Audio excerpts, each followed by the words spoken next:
الحمدللہ رب العالمین والصلاة والسلام علی سید الانبیاء والمرسلین۔ ناظرین السلام علیکم ورحمۃ اللہ وبرکاتہ۔ آپ کا میزبان عرفات قادری رضوی آپ کی خدمت میں حاضر ہے۔ آپ ہمارے سیشن شرعی مسائل میں حاضر ہیں۔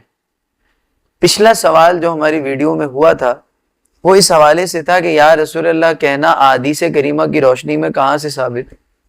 آج ہم ایک سوال لے کر آئے ہیں کہ وہ حضور کی زندگی تک ہی واقعہ تھا کہ جس میں یا رسول اللہ کہنے کی تعلیم حضور نے خود فرمائی، یا حضور کے وصال ظاہری کے بعد بھی یہ کام ہو سکتا ہے اور اس کو پڑھا جا سکتا ہے، یا رسول اللہ کہا جا سکتا ہے۔ آج ہم اس کو سماعت کریں گے جو ہے سیرت کی کتابوں سے۔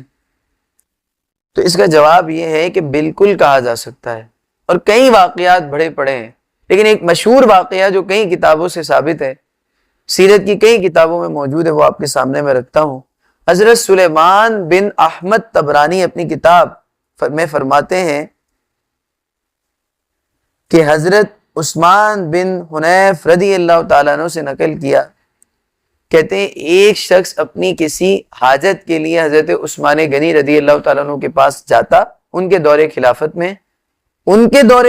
میں کہا مراد ہے وصال ظاہری کے بعد حضور صلی اللہ علیہ وسلم، وصال ظاہری کے بعد کا واقعہ ہے، حضرت عثمان کا دور تھا، ان کے دور خلافت میں جب جاتے ان کے پاس کسی کام کے لیے تو دربان نہیں جانے دیتا، کبھی کوئی مشکل آ جاتی تو وہ ان کی حاجت، اپنی حاجت کو ان کے پاس لے جا ہی نہیں پا رہے تھے وہ شخص۔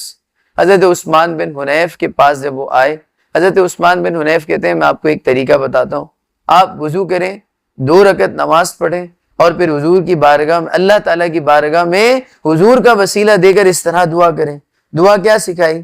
دعا یہ سکھائی، دعا کے الفاظ کہ اے اللہ جل شانہ، میں تجھ سے مانگتا ہوں اپنے رب، اپنے نبی رحمت کی طرف متوجہ ہو رہا ہوں تاکہ وہ میری حاجت پوری فرما دیں۔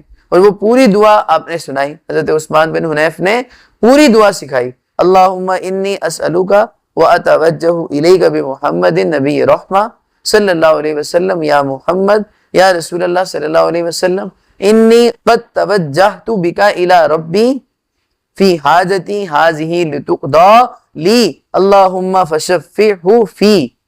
یہ دعا فرمائی، کتنی پیاری دعا ہے کہ اے میرے رب کریم، میں تجھ سے میرے پیارے محبوب کے وسیلے سے مانگتا ہوں، اے محمد صلی اللہ علیہ وسلم، میں اپنے رب کی بارگاہ میں اپنی حاجت کے لیے آپ کو وسیلہ بناتا ہوں، اے اللہ میرے حق میں نبی علیہ السلام کی سفارش کو قبول فرما۔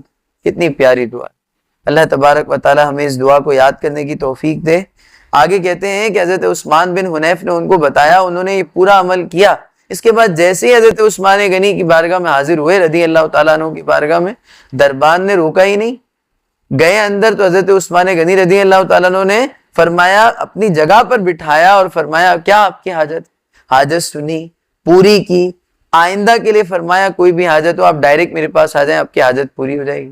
واپسی میں حضرت عثمان بن حنیف سے ملے وہ شخص، تو کہتے ہیں آپ نے میری سفارش کی تھی؟ بولا نہیں، میں نے کوئی سفارش نہیں کی، جو میں نے آپ کو طریقہ بتایا تھا یہ اس طریقے کا اثر ہے کہ آپ کا کام ہو گیا۔ کیا بتایا تھا؟ بولا آپ کو میں نے جو پورا طریقہ سکھایا تھا۔ بولا اسی طریقے سے حضور کی بارگاہ میں ایک نابینا صحابی حاضر ہوئے تھے، کہتے ہیں کہ میرے نابینا پن ختم ہو جائے، اب دعا کرے۔ حضور نے فرمایا صبر کریں۔ وہ کہتے ہیں نہیں، میرے لیے کوئی معاون نہیں ہے، میری مدد کرنے والا نہیں ہے۔ پھر حضور نے ان کو یہی طریقہ بتایا تو اللہ نے ان کی بینائی واپسی دے دی۔ ایسا طریقہ ہے کہ جو حاجت ہو وہ پوری ہو جاتی ہے، لیکن جائز حاجت ہو۔ اللہ تبارک و تعالیٰ کی بارگاہ میں جائز حاجت کے لیے آپ یہ طریقہ کریں۔ علامہ ابن جوزی علیہ رحمہ اپنی کتاب میں فرماتے ہیں کہ کسی بھی کام کے لیے، کسی بھی جائز کام کے لیے اس طریقے پر عمل کیا جائے تو اللہ تبارک و تعالیٰ ضرور اس کام کو پورا کر دے۔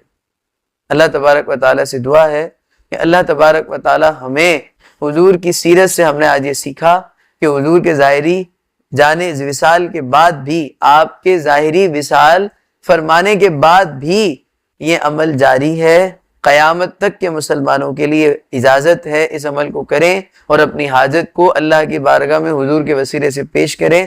امید ہے کہ اللہ تعالی حاجت کو ضرور پورا کرے گا۔